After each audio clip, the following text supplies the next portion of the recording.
Okay, road building 101.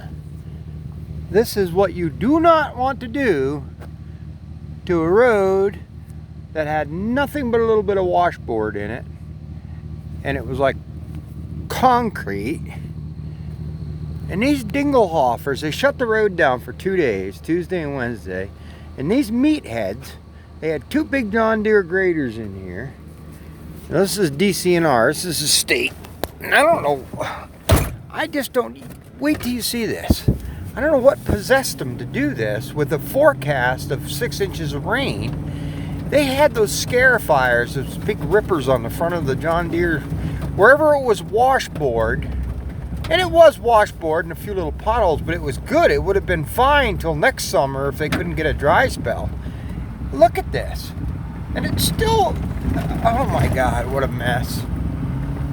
So they reopened the road, and there's a bunch of gas well traffic in here. All of the brine trucks, the tankers come in here and haul brine water off of this.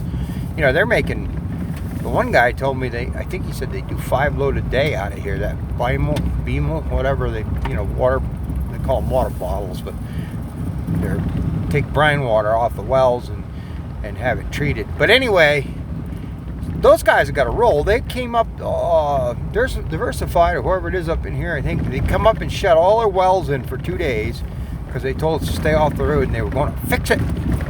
Look at this. Oh, wow. Yank the steering wheel right out of your hand.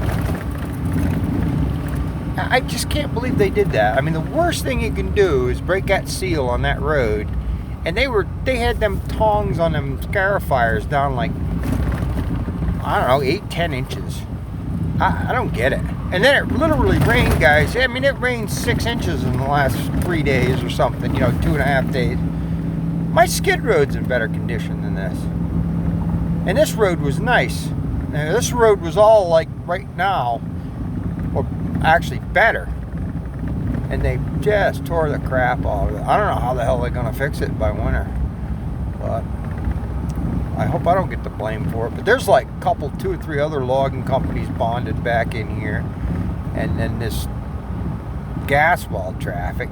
So they're not even supposed to have, you're not supposed to be able to double bond a road. In other words, if one company goes in and bonds the road, then you get them a surety bond that if you F the road up, you got to fix it, So it's $6,000 a mile on this type of road, and then $12,000 on tar and chip, so something that's, bitumen, whatever, they put the dust oil down the chips, seal it, whatever. But anyway, I sure as hell hope they don't try and give us the boot for this, because my God, I videoed it before anyway, but this part of it ain't too bad. Where they didn't rip it, it ain't too bad, but they stuck them damn rippers in. On them graders are big suckers too, and they had them damn rippers down. I'm like, what in the hell is wrong with you guys doing that? There's a deer. And with the forecast, like we were going to get rain. It's like, why didn't they just leave it alone? If they didn't have a good weak dry spell, they shouldn't even bother. They should have just graded it and threw some limestone on it. It would have been fine till next summer. It was like this right here, the whole road. It wasn't bad at all. And we hauled on it in the rain a couple different times. God, it was so hard you didn't even leave a track in it. And this isn't too bad here, but wow, back there, back up around the turn, holy crap. Wherever they ripped it, it just made a freaking mess. We're supposed to get a few days of dry weather, so maybe it'll bind back in. I don't know. I can't figure out what possessed them to do that. Probably had those graders scheduled and do it come hell or high water, I guess. I don't know. Wow.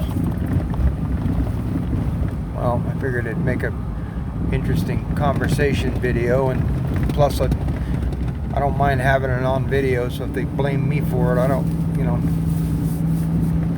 jump my bond, I got one down in the other township that strip cut that reclamation job. I got hit with $5,000 damage on that. And it's like everybody was running them road to farmers, the lime haulers, you know, school buses, auto, you know, fuel trucks, this truck, that truck, and you know, even those type of vehicles with a single axle, they've got more ground pressure than the tractor trailer does because it's spread out more and you've got tandems, you know. But oh god, yeah, everybody and their brother run it. But they jumped my bond for $5,000, so now I gotta go pay them for that to get my bond released. I think my bond was $14,000 for that stupid road. But if I don't pay them, you know, they'll jump the whole bond. So I gotta go come up with $5,000 to go pay them and get myself out of hock there, you know. I mean, I don't mind. I wouldn't mind half of that. I think that would be fair, but whatever. It is what it is. It's the way it is in this state. It's a tough state to do business in, guys. You know, it's like, I don't know. And the roads. Well, this road's pretty good, other than what these ding-dings just did to it.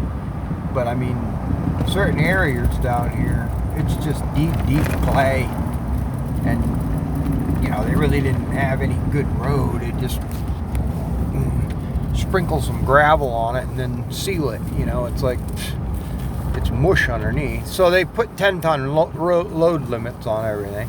Now when it's dry, I mean, it packs and it's good, but you get cold and frost and all that, and it's just terrible, gooey ground. But that's what makes everything grow nice. It's some of the best timber in the world in this state, you know, and that's what makes it all grow nice. It's a chip van or a bark mulch buggy. Look at DeLulo. Somebody else, J.E. Mills. So anyway, I just thought I'd make a quick video, and I was, well, whatever. I still haven't went anywhere to get a stupid memory card for that, the SD card for that GoPro. I don't know. I'll get one. And, make some vlogging videos. I was mowing some wood today.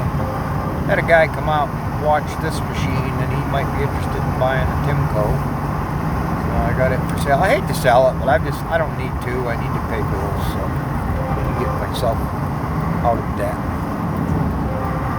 De-stress. I got about 5,000 messages coming across my phone. Oh my god. Alright, I'll let you guys go. Hopping on the interstate. I got about a half hour, 40-minute ride home. Not even, 35 minutes or so. It's not bad. You can haul ass out here, nobody bothers you. You can run 80 mile an hour, nobody bothers you. So. Alright guys, ta-ta! Have a good one.